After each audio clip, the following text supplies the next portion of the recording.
Hello, ladies and gents, boys and girls, people of all ages, sexualities, and identities, and welcome back to another Torchwood review. And today is the very last Torchwood review.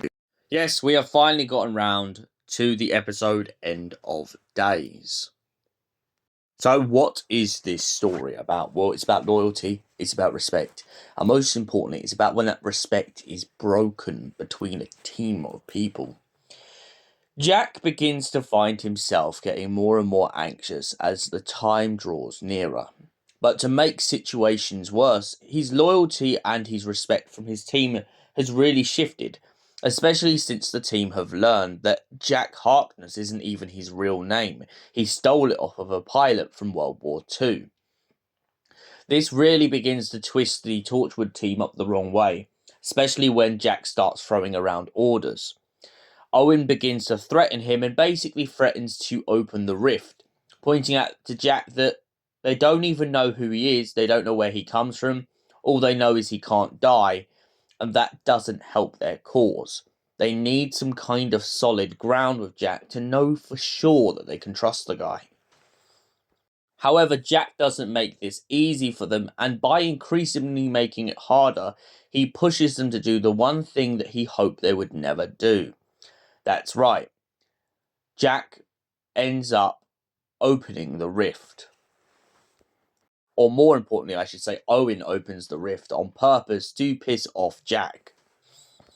After the rift is open, anomalies from all around the world begin to crop up. Things leaking through from the other side of who knows where in the universe. Creatures and people. And Jack and the team find themselves at an odds for ends. After this, Jack pretty much fires the majority of the Torchwood team and leaves them in a state of disarray. On top of this, after investigating a mysterious shop, Gwen Cooper finds her and her boyfriend in a situation in which she learns that Millis Manger has been causing a ruckus, and suddenly the sky begins to turn grey. A creature of immense power has come through the rift and seeks to claim the world in its name. Billis Manger explains that this creature is his master, and it was his whole intent the whole time to push Torchwood towards this idea of opening up the rift. This, of course, aggravates Jack as he points out to Owen that none of this would have happened if they'd left the rift alone.